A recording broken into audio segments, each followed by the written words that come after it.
Saluku berasal dari Universitas Asahan, pendidikan matematika kelas 2A. Di sini saya akan memperkembangkan tentang penerapan aliran filsafat. Sebelumnya, saya akan memperkenalkan rekan-rekan saya, di mana tim pro terdiri dari 3 orang, tim kontra terdiri dari 3 orang, dan tim netral terdiri dari 2 orang. Sebelumnya, kita minta untuk perkenalan diri terhadap tim pro. Kepada tim pro dipersilakan. Saya sebagai tim pro, di sini saya sebagai pembicara pertama, dan di sebelah saya ada. Perkenalkan, nama saya Juliati, saya sebagai pembicara. Perkenalkan, nama saya Amanda Puspitaningrum, saya dari tim pros, pembicara ketiga. Baik, selanjutnya kepada tim kontra dipersilakan untuk memperkenalkan diri. Saya dari tim kontra, nama saya Amelia Rosani Siregar. Di sini saya sebagai pembicara pertama. Perkenalkan, nama saya Ayu Landari, di sini saya sebagai pembicara kedua. Perkenalkan, nama saya Aisyah, saya dari tim kontra, saya pembicara yang ketiga tentang penolakan. Dipersilakan tim netral untuk memperkenalkan diri. Baiklah, kami dari tim netral. Sebelumnya, perkenalkan, nama saya Nuraini dan teman saya Risma Ramadhani dari tim netral. Baiklah, itu dia tim yang akan membahas debat pada hari ini. Tim pro akan membahas tentang aliran filsafat nativisme, dan tim kontra membahas tentang aliran filsafat empirisme, dan tim netral sebagai penengah. Nah, untuk setiap tim ada peraturan.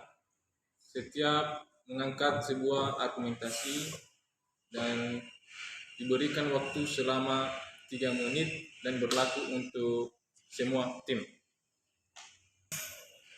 Nah, sebelum kita masuk pada inti permasalahan, maka baiknya saya akan menjelaskan tentang aliran filsafat nativisme dan aliran filsafat empirisme. Aliran filsafat nativisme adalah aliran yang berpendapat bahwa perkembangan manusia itu telah ditentukan oleh faktor-faktor yang dibawa manusia sejak lahir. Pembawaan yang telah terdapat pada waktu dilahirkan itulah yang menentukan hasil perkembangannya. Sedangkan aliran empirisme adalah aliran yang menjadikan pengalaman sebagai sumber pengetahuan. Aliran ini beranggapan bahwa pengetahuan diperoleh melalui pengalaman dengan cara observasi atau penginderaan. Nah, itu dia pengertian dari aliran yang akan dibahas. Kemudian kita lanjutkan kepada tim pro untuk menjelaskan tentang aliran filsafat nativisme. Kepada tim pro, pembicara pertama dipersilakan. Di sini saya dari tim pro, saya akan menjelaskan tentang apa itu aliran nativisme. Nah, nativisme berasal dari kata natavis yang artinya terlahir. Nativisme adalah sebuah doktrin filosofis yang berpengaruh besar terhadap pemikiran psikologis. Tokoh utama aliran ini adalah Arthur Schopenhauer 1788 sampai 1869. Nah, seorang filosofis Jerman yang menyatakan bahwa aliran ini identik dengan pesimistis yang memandang segala sesuatu dengan kacamata hitam. Aliran ini berpandang bahwa perkembangan manusia itu telah ditentukan oleh faktor-faktor yang dibawa manusia. Pembawaan yang telah terdapat pada waktu lahir itulah yang menentukan hasil perkembangannya. Menurut aliran nativisme, pendidikan tidak dapat mengubah sifat-sifat pembawaan. Dalam ilmu pendidikan, pandangan seperti ini disebut pesimistis pedagogis. Pendidikan yang tidak sesuai dengan bakat dan pembawaan anak didik tidak akan berguna untuk perkembangan anak itu sendiri. Bagi nativisme, lingkungan-lingkungan sekitar tidak mempengaruhi perkembangan anak. Penganut aliran ini menyatakan bahwa kalau anak mempunyai pembawaan jahat, maka dia akan menjadi jahat. Sebaiknya, jika dia baik, akan membawa menjadi lebih baik. Ditokohi Schopenhauer, Jerman 1788 sampai 1860, dia juga menyampaikan pendapatnya, yaitu bahwa manusia dilahirkan dengan potensi-potensi yang sudah jadi, sehingga faktor pendidikan dan lingkungan tidak ada pengaruhnya. Aliran ini berpendapat sekalipun diperlakukan pendidikan tersebut hanyalah bertujuan untuk memelihara dan mengembangkan potensi yang dibawa sejak lahir. Dari pengertian nativisme ini adalah lingkungan tidak berpengaruh pada perkembangan anak-anak kita. Baiklah, itu saja argumentasi dari saya kembalikan kepada moderator. Terima kasih kepada tim pro pembicara pertama yang sudah menyampaikan argumentasinya. Sekarang saya persilakan kepada tim kontra pembicara pertama untuk menyampaikan argumentasinya. Baiklah, saya di sini sebagai tim kontra akan menyampaikan argumentasi tentang aliran empirisme. Aliran empirisme menurut tokoh utama John Locke 1632 sampai 1704. Nama asli aliran ini adalah The School of British Empirics atau aliran empirisme Inggris. Doktrin aliran empirisme yang sangat masyhur adalah tabula rasa, sebuah istilah bahasa Latin yang berarti buku tulis kosong atau lembaran kosong. Doktrin tabula rasa menekankan arti perkembangan manusia semata-mata bergantung pada lingkungan dan pengalaman pendidikannya, sedangkan bakat dan pembawaan sejak lahir dianggap tidak ada pengaruhnya. Dalam hal ini, para penganut empirisme menganggap setiap anak lahir seperti tabula rasa, dalam keadaan kosong dan tak punya kemampuan apa-apa. Aliran empirisme berpendapat berlawanan dengan aliran nativisme karena berpendapat bahwa dalam perkembangan anak menjadi dewasa itu sama sekali ditentukan oleh lingkungannya atau oleh pendidik dan pengalaman yang diterimanya sejak kecil. Manusia dapat dididik menjadi apa saja, ke arah yang baik maupun ke arah yang buruk, menurut kehendak lingkungan atau pendidikannya. Dalam pendidikan, pendapat kaum empirisme ini terkenal dengan nama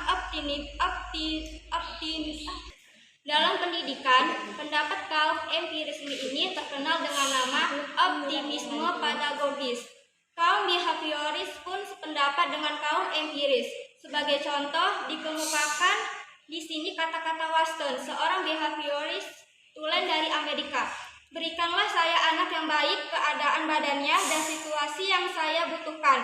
Dan dari setiap orang anak, entah yang mana dapat saya jadikan dokter, seorang pedagang, seorang ahli hukum, atau memang dikehendaki menjadi seorang pengemis atau pencuri. Dari pemaparan di atas, jelas menurut pandangan empirisme bahwa peran pendidikan sangat penting, sebab akan mencetak anak didik sesuai keinginan pendidik. Tapi dalam dunia pengetahuan, pendapat sudah tidak diakui lagi. Seumumnya orang sekarang mengakui adanya perkembangan dari pengaruh pembawaan dan lingkungan. Suatu pembawaan tidak dapat mencapai perkembangannya jika tidak dipengaruhi oleh lingkungan. Di samping itu, orang berpendapat bahwa dalam batas-batas yang tertentu, kita dilahirkan dengan membawa inteligensi. Baiklah, itu saja argumen dari saya kembalikan kepada moderator.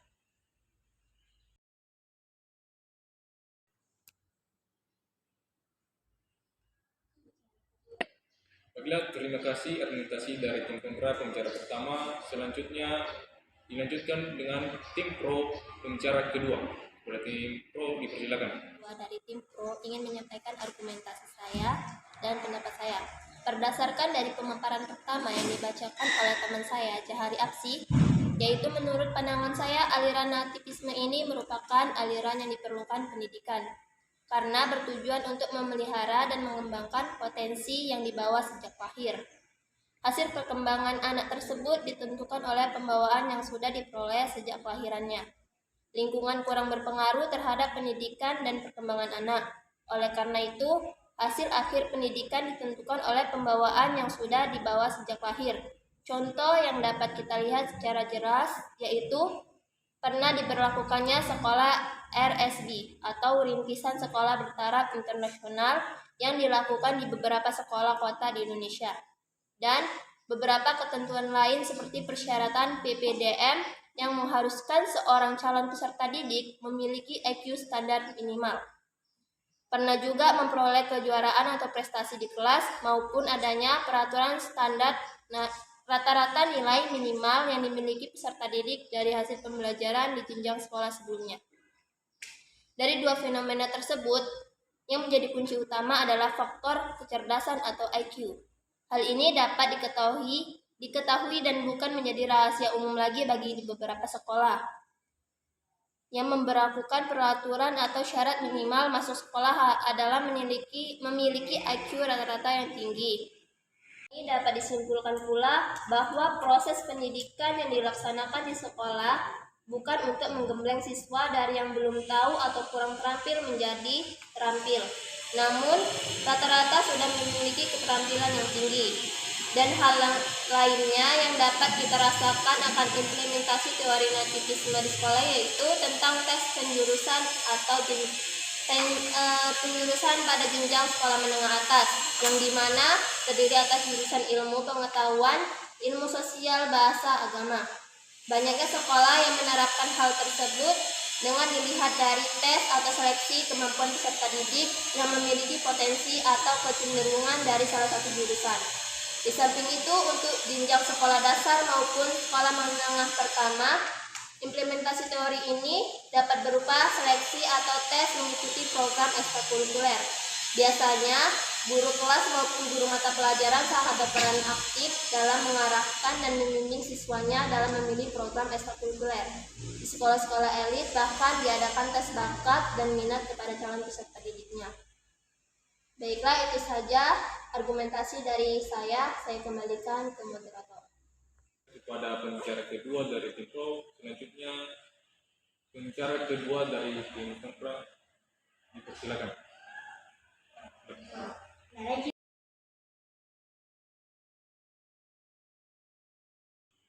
Dari pemaparan di atas yang telah disampaikan oleh Amelia Rosanti, menurut pandangan empirisme, bahwa peran pendidik sangat penting sebab akan mencetak anak didik sesuai dengan keinginan pendidik. Kemudian, empirisme berpandangan bahwa pengalaman merupakan sumber pengetahuan bagi manusia, yang jelas mendahului rasio. Tanpa pengalaman, rasio tidak akan memiliki kemampuan untuk memberikan gambaran tertentu. Kalaupun menggambarkan sedemikian rupa, tanpa pengalaman hanya hayalan belaka.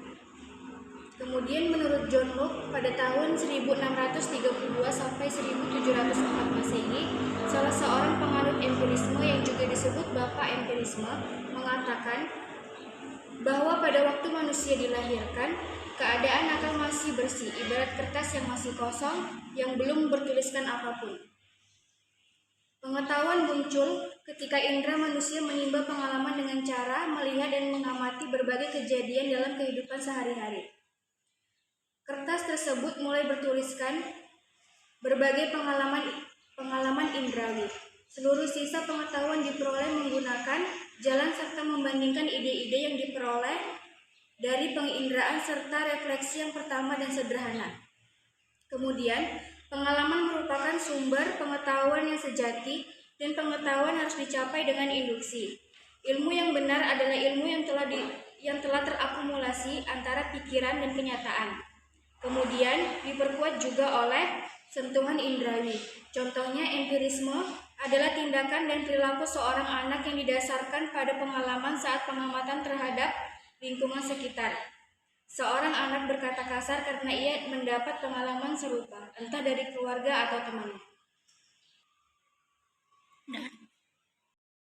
Kepada pembicara kedua, selanjutnya pembicara ketiga dari tim pro untuk menyampaikan komentar dan argumentasinya. Kepada tim pro, dipersilakan. Saya tidak sependapat dengan tim empirisme. Nah, mereka mengatakan bahwasannya aliran ini, anak itu diibaratkan sebuah kertas putih bersih yang belum diisi, atau bisa disebut a sheet with paper of all factories. Nah, jadi mereka berpendapat bahwasannya anak sejak lahir itu tidak mempunyai bakat dan pembawaan apa-apa. Anak dapat dibentuk sekehendaknya pendidikan. Aliran ini berlawanan dengan pendapat kami. Karena kami itu berpendapat bahwasannya dalam perkembangan anak, menjadi manusia itu sama sekali ditentukan oleh lingkungannya atau oleh pendidikan dan pengalaman yang diterima sejak kecil. Manusia dapat dididik menjadi apa saja ke arah yang baik atau ke arah yang buruk, menurut kehendak lingkungan dan atau pendidikannya. Analisis teori ini dipandang berat sebelah, karena hanya mementingkan peranan pengalaman yang diperoleh dari lingkungan, dan teori ini tidak memperhatikan kemampuan dasar yang dibawa anak sejak lahir atau kecerdasan atau kemampuan. Keberhasilan anak juga ditentukan oleh kemampuan dasar dan kemampuan keras untuk mengembangkan bakat yang dimiliki. Jadi saya di sini berpendapat bahwasannya aliran empirisme itu tidak sependapat dengan anak. Kenapa saya katakan demikian? Kalian beranggapan bahwasannya anak itu diibaratkan sebuah kertas putih bersih yang belum terisi. Nah, melalui pendidikan dan pengalaman itu karakter anak dapat dibentuk. Sedangkan menurut pendapat kami, yaitu aliran nepotisme, anak itu dari kecil sudah membawa bakatnya sendiri. Dari mulai dia bisa bergerak atau segala macam. Jadi di sini saya menentang berat itu tentang aliran empirisme. Empirisme ini, lingkungan dan pendidikan tidak bisa merubah sifat-sifat dari pembawaan tersebut, karena sebab baik buruknya pembawaan tersebut itu sudah ada sejak lahir. Jadi dalam peran pendidikan itu hanyalah sebatas mengembangkan bakat saja. Oleh sebab itu peranan aliran nepotisme ini tidak sesuai dengan pendidikan, karena ada beberapa sekolah yang hanya mementingkan tingkat dan prestasi seorang anak untuk mengembangkan bakat itu, dan aliran ini menekankan seorang guru untuk mengetahui prestasi siswa yang sudah ada agar bisa membantu dalam mengembangkan prestasi dan bakat yang sudah ada. Sedangkan menurut pendapat saya, pendidikan itu perlu oleh setiap anak. Kenapa saya katakan demikian? Dari pendidikan itu tersebut, bakat dan minat anak itu dapat dikembangkan. Dan pendidikan itu merupakan wadah bagi setiap anak atau manusia itu untuk menjadi manusia yang lebih baik. Seperti yang sudah dipaparkan tadi, mengatakan bahwasannya bakat itu dibawa sejak lahir. Apabila prestasi itu dibawa sejak lahir sudah dalam tingkat tinggi, maka baik pula tingkat prestasinya. Saya tidak berpendapat seperti itu, karena melalui pendidikan setiap bakat, prestasi maupun pola pikir anak itu dapat dikembangkan melalui pendidikan, melalui lingkungan. Akan tetapi pihak kalian menjelaskan bahwa pendidikan dan lingkungan sekitar tidak bisa mengubah pembawaan tersebut. Bagaimana? Menurut pendapat saya, pendidikan itu dapat diubah melalui lingkungan. Kenapa saya katakan demikian? Karena lingkungan itu ditentukan oleh baik dan buruknya lingkungan. Jadi perkembangan anak itu dapat juga ditentukan oleh baik dan buruknya lingkungan. Apabila perkembangan itu baik atau lingkungan itu baik, otomatis tingkat prestasi anak itu akan menjadi baik.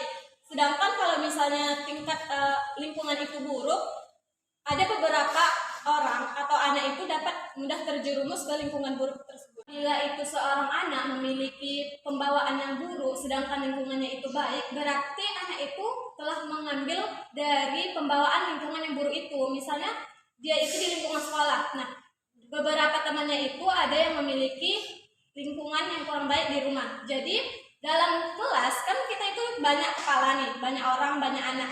Setiap sifat individu itu berbeda dengan satu dengan yang lain. Otomatis anak itu kan mudah banget terserap hal-hal negatif, baik dari lingkungan maupun dari pendidikan. Jadi pendapat saya itu pola pikir anak dapat diubah melalui dengan adanya peranan orang tua yang sangat penting dan juga peranan guru. Kenapa saya katakan demikian? Guru itu berperan penting dalam pola pikir anak. Setiap anak itu pasti menjadikan gurunya itu sebagai motivasi atau sebagai pedoman dalam kehidupan. Teori nepotisme ini yaitu pembawaannya itu cerdas atau kurang cerdasnya. Bagaimana jika anak itu cerdas tetapi pendidikannya itu kurang memadai?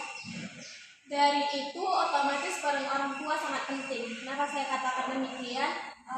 Di setiap sekolah itu mempunyai ekstrakurikuler yang beraneka ragam. Terserah anak itu memiliki bakat apa. Nah, orang tua itu berperan, seperti guru juga berperan. Misalnya bakat anak itu tadi di bidang bola basket atau olahraga, otomatis guru dan orang tua ini harus mendoktrin atau menyemangati anak itu untuk mengikuti ekstrakurikuler yang ada di setiap sekolahnya. Baiklah, terima kasih kepada pembicara ketiga dari tim Pro dan pembicara ketiga dari tim Kontra.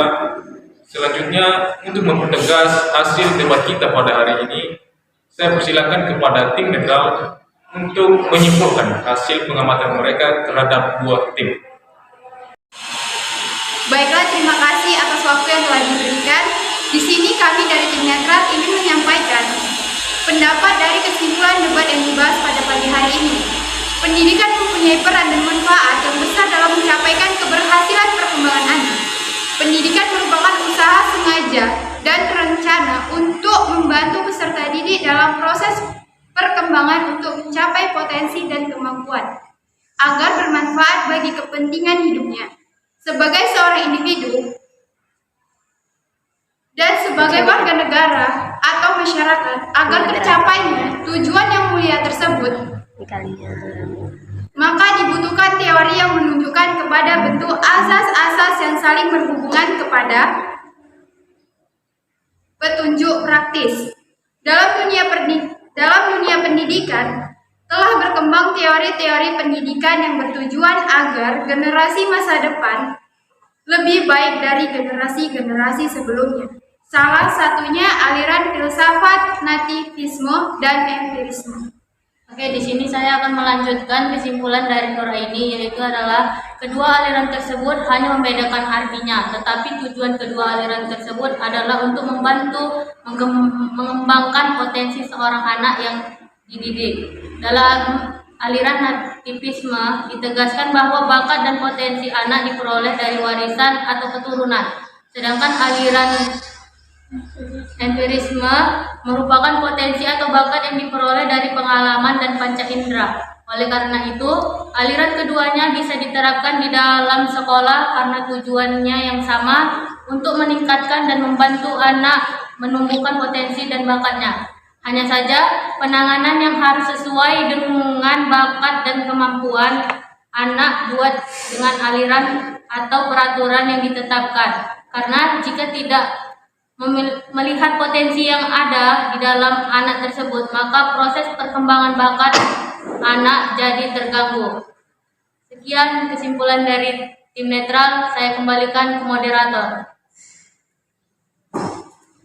Tim netral yang telah memberikan hasil kesimpulan pada debat ini, dan sekarang kita akhiri debat pada hari ini. Kepada ketiga tim, saya minta terima kasih atas beberapa argumentasi yang telah diberikan dan berbagai komentar, dan akhir kata saya ucapkan selamat pagi.